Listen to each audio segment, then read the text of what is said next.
Hello বন্ধুরা, একটা গুরুত্বপূর্ণ আপডেট নিয়ে হাজির হয়ে গেছে। কেন্দ্র সরকার চালু করতে চলেছে ইউনিফাইড পেনশন স্কিম।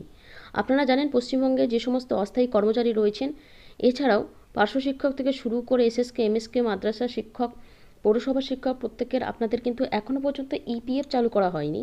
এবং রাজ্যের বেসরকারি কর্মচারীরা যারা ইপিএফ পান, তাদের নতুন করে কোনো রকম পেনশনের সুবিধা এখনও পর্যন্ত কেন্দ্র সরকারের তরফ থেকে বা রাজ্য সরকারের তরফ থেকে দেয়া হয়নি সুবিধা।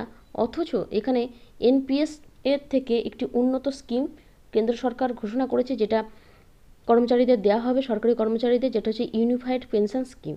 কেন্দ্র সরকার এই যে স্কিমটা অনুমোদন করেছে, যা নিশ্চিত পেনশন এবং নিশ্চিত পারিবারিক পেনশনের নিশ্চয়তা দিচ্ছে, মন্ত্রিসভার সিদ্ধান্ত ঘোষণা করে তথ্য ও সম্প্রচার মন্ত্রী অশ্বিনী বৈষ্ণব জানিয়েছেন যে ইউপিএসের অধীনস্থ সরকারি কর্মচারী অর্থাৎ কেন্দ্র সরকারের কর্মচারীরা অবসর গ্রহণের আগের 12 মাস থেকে তাদের গড় মূল বেতনের 50% সমতুল্য কর্মচারীদের এই ন্যূনতম স্কিমটা পাচ্ছে। 25 বছরের পরিষেবা সম্পূর্ণ করতে হবে যাদের, তারা কিন্তু পাচ্ছে। ইউপিএসের অধীনে রিটায়ার্ড পার্সনরা 12 মাসের শেষ যে 12 মাস তার পরিষেবা থেকে তাদের গড় বেসিক বেতনের 50% পেনশন পাবেন। খুবই গুরুত্বপূর্ণ, এটা আগে ছিল না।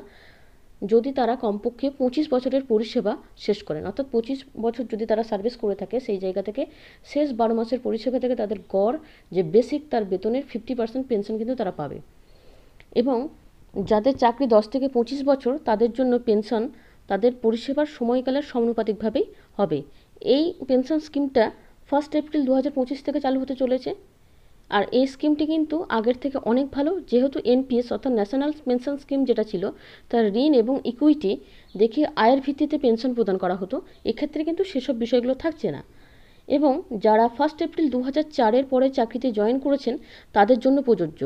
এবং আপনাদেরকে বলে রাখি, প্রত্যেকটা রাজ্য থেকে কর্মচারীরা বলেছিল 2004-এর আগে যে পেনশন স্কিম ছিল সেটা খুবই ভালো, যাতে বর্তমানে এই ধরনের পেনশন স্কিম চালু হয়, তাই সেটাকে একটি আলাদা নাম দিয়ে কেন্দ্র সরকার থেকে ইউনিফাইড পেনশন স্কিম চালু করা হলো। অর্থাৎ সরকারি কর্মচারীদের দাবি মেনে নিয়ে কিন্তু এটা করা হয়েছে। 10 বছরের পরিষেবা সহ প্রতি মাসে ন্যূনতম প্রায় 10,000 টাকা পেনশন পর্যন্ত পাবেন কর্মচারীরা। ইউপিএসের জন্য কর্মচারীদের থেকে আলাদা কোনো টাকা জমা দেওয়ার প্রয়োজন কিন্তু নেই। এটি শেষ বেতন এবং চাকরির দৈর্ঘ্যের উপর ভিত্তি করেই হবে।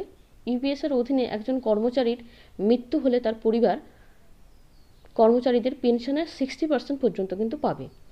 এটা বর্তমানে এনপিএসের থেকে কিন্তু এই সুবিধাগুলো অনেক বেশি রয়েছে। তো পশ্চিমবঙ্গে যে সমস্ত কর্মচারীদের এখনও পর্যন্ত ইপিএফ চালু হয়নি, তাদের এখনও কিন্তু ইপিএফের কোনো রকম চালু হওয়ার বালাই নেই। আর বেসরকারি কর্মচারীদের ইপিএফ চালু হলেও এই ধরনের পেনশন স্কিমের কথা কোথাও ঘোষণা করা নেই বা কোনো রকম সুবিধা কিন্তু নেই। অথচ কেন্দ্র সরকার থেকে কেন্দ্র সরকারি কর্মচারীদের জন্য এই একটি সুখবর কিন্তু চলে এলো। দেখা যাক পশ্চিমবঙ্গে যারা এখনও পর্যন্ত বঞ্চিত হিসেবে নিজেদেরকে দেখছেন, তাদের জন্য কবে সদুত্তর পাওয়া যায় বা ভালো খবর আসে, সেটাই দেখার। আপাতত এই ইনফরমেশনটা আপনাদের সাথে শেয়ার করলাম। পরবর্তী ভিডিওতে আরও ইনফরমেশন নিয়ে আসবো। আজকের মতো এইটুকু। ভিডিওটা দেখার জন্য ধন্যবাদ।